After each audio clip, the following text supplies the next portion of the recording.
যেভাবে তালা ভেঙে ঢোকা হয়েছে, যে আইসি ঢুকেছে, যে থানা ঢুকেছে, তার বিরুদ্ধে আমরা আইনগত ব্যবস্থা নেব।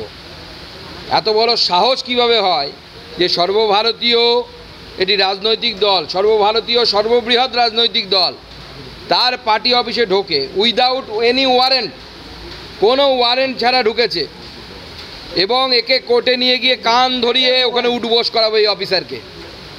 কোথায় মন্ত্রীর হাজব্যান্ড মার খেয়েছে এবং স্পষ্ট ভিডিওগ্রাফিক প্রমাণ আছে যে পুলিশের হাতে মার খেয়েছে, র্যাব মেরেছে, সেখানে বিজেপির কর্মীদেরকে নাম দেয়া হচ্ছে, তাতেও শান্তি নেই। রাত্রিবেলা 12টার সময় পার্টি অফিসের তালা ভেঙে পার্টি অফিসের মধ্যে ঢোকা হয়েছে। আমরা এই পুলিশকে ছাড়বো না।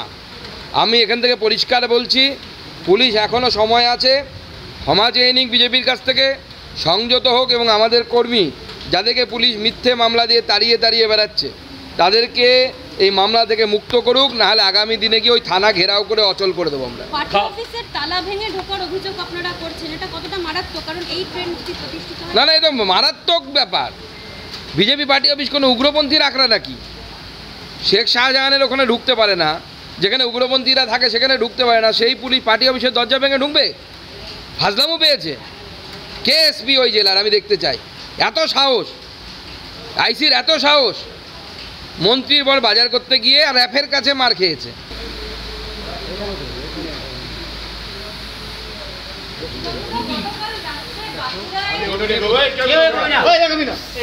গতকাল রাতে বাঁকুড়াতে আমাদের বিজেপি পার্টি অফিস,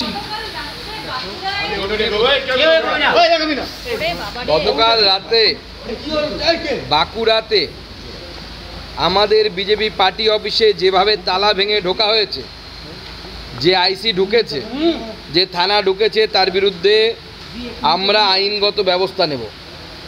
এত বড় সাহস কিভাবে হয় যে সর্বভারতীয় এটি রাজনৈতিক দল, সর্বভারতীয় সর্ববৃহৎ রাজনৈতিক দল, তার পার্টি অফিসে ঢোকে উইদাউট এনি ওয়ারেন্ট, কোনো ওয়ারেন্ট ছাড়া ঢুকেছে এবং একে কোর্টে নিয়ে গিয়ে কান ধরিয়ে ওখানে উঠবোস করাবে এই অফিসারকে।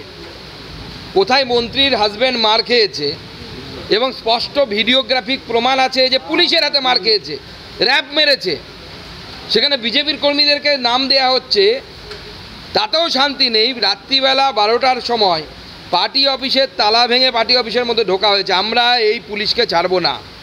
আমি এখান থেকে পরিষ্কার বলছি, পুলিশ এখনও সময় আছে, ক্ষমা চেয়ে নিক বিজেপির কাছ থেকে, সংযত হোক এবং আমাদের কর্মী যাদেরকে পুলিশ মিথ্যে মামলা দিয়ে তাড়িয়ে তাড়িয়ে বেড়াচ্ছে তাদেরকে এই মামলা থেকে মুক্ত করুক, নাহলে আগামী দিনে গিয়ে ওই থানা ঘেরাও করে অচল করে দেবো আমরা। পার্টি অফিসের তালা ভেঙে ঢোকার অভিযোগ আপনারা করছেন, এটা কতটা মারাত্মক? কারণ এই ট্রেন্ডটি প্রতিষ্ঠিত হয়। না, এটা মারাত্মক ব্যাপার। বিজেপি পার্টি অফিস কোনো উগ্রপন্থীর আখড়া নাকি? শেখ শাহজাহানের ওখানে ঢুকতে পারে না, যেখানে উগ্রপন্থীরা থাকে সেখানে ঢুকতে পারে না, সেই পুলিশ পার্টি অফিসের দরজা ভেঙে ঢুকবে?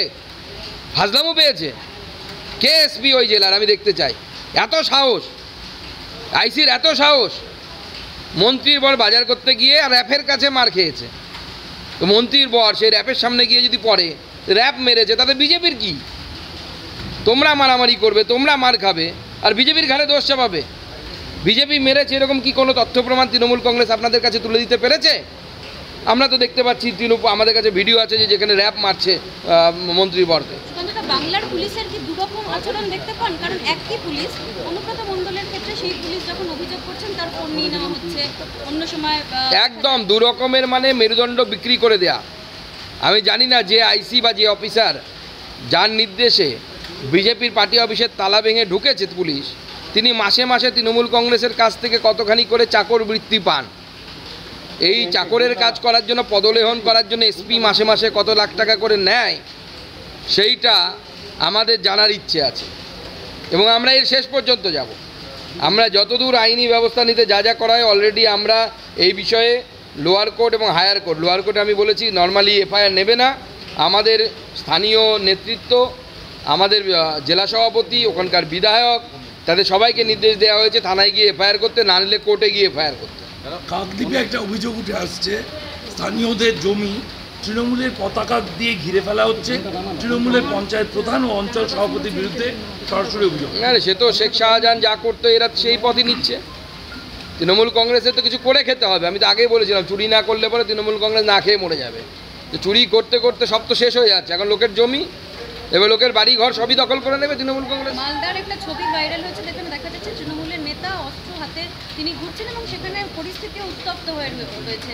মালদা ফের না, মালদাকে তো এবং মুর্শিদাবাদকে, এই দুটো জায়গাকে বিশেষভাবে টার্গেট করা হয়েছে, তার সাথে দক্ষিণ 24 পরগনা। এই দুটো তিনটে জায়গা আগামী দিনে এই বিচ্ছিন্নতাবাদীদের, বিশেষ করে যারা উগ্র ইসলামিক মানসিকতার, মৌলবাদী মানসিকতার লোক, তাদের টার্গেটের জায়গা, এবং সেক্ষেত্রে তৃণমূল কংগ্রেসের প্রত্যক্ষ মদত আছে ভারত বিরোধী কাজে। অনুব্রত মণ্ডলকে সুব্রত বক্সি বলেছেন যে এটাই শেষ ওয়ার্নিং, যদি এরকম চলতে থাকে তাহলে বরদাস্ত। সুব্রত বক্সির কথা কে শোনে ওই পার্টিতে? কেউ শোনে নাকি? সুব্রত বক্সির কথা কোনো কেউ মানেই না। আর আমি তো আগেই বলেছি, তৃণমূলের সব নেতারা ওই একই ভাষায় কথা বলে পুলিশের সাথে। অনুব্রতবাবু সেদিন হয়তো একটু ওষুধ খেয়ে নিয়েছিলেন বেশি, সে নয় একটু বেশি বলেছেন। বাদবাকি নেতারা এর থেকে খুব ভালো কিছু বলেন না। হলে পরে যখন তৃণমূল কংগ্রেসে কোনো নেতা মন্ত্রী যান, বিডিও তার নিজের চেয়ার ছেড়ে দেয়, ডিএম তার নিজের চেয়ার ছেড়ে দেয়, এই যে ঘটনাগুলো ঘটে, বা থানার আইসি তার চেয়ার ছেড়ে দেয়, কেন ঘটে? জানে না দিলে পরে রাত্রিবেলা আবার ওষুধ খেয়ে এমন গালিগালাজ করে মা বউ নিয়ে, মা স্ত্রী নিয়ে, মুশকিল টেকা। কৃষ্ণনগরে বালির লরির দৌরাত্ম্য, নাবালিকাকে পিষে দিল বালির লরি, উত্তেজিত জনতা লরিটিতে আগুন লাগিয়ে দিল। লরিটিকে লাগিয়ে আগুন লাগিয়ে খুব একটা লাভ হবে না। এই বেআইনি বালি যদি চলে থাকে, সমস্ত বালির ব্যবসা বন্ধ করার জন্য জনগণকে আমরা আহ্বান জানাবো। বিজেপি পাশে দাঁড়াবে, যদি আপনাদের রাজনৈতিক সাপোর্টের দরকার হয় বিজেপি আপনাদের পাশে থাকবে। আজকের বৈঠক কি নিয়ে? সাংগঠনিক বৈঠক, আমাদের বরাবরই সাংগঠনিক বৈঠক হয়, বিজেপি সাংগঠনিক পার্টি। আরএসএস কর্মী নবীন রায় গ্রেফতার হয়েছেন মহেশতলায়, তিনি পরিবার বলছে যে কালী পুজোর বাজি কিনতে গিয়ে গ্রেফতার, তাহলে টার্গেট করা হচ্ছে কি? একদম টার্গেট করা হচ্ছে বিভিন্ন লোককে। এবং সেদিন আমি এসপির প্রেস কনফারেন্স শুনলাম, এই সেই ডায়মন্ড এসপির প্রেস কনফারেন্স করার লোক তো, সেই এসপির প্রেস কনফারেন্সে আমরা দেখলাম পরিষ্কার তিনি যুক্তি দিচ্ছেন যে রামনবমীর মিছিলে নাকি ওই লোকটাকে দেখা গেছে, সেই জন্য নাকি তিনি আরএসএসের লোক। আমি অবাক হয়ে গেলাম যে রামনবমীর অনেক মিছিল, আমি উদাহরণ দিচ্ছি, তৃণমূল কংগ্রেসে জয়েন করা কৃষ্ণ কল্যাণী রায়গঞ্জের রামনবমীর মিছিলে হেঁটেছেন, তার কৃষ্ণ কল্যাণী কি আরএসএসের লোক হয়ে গেলেন? অদ্ভুত যুক্তি।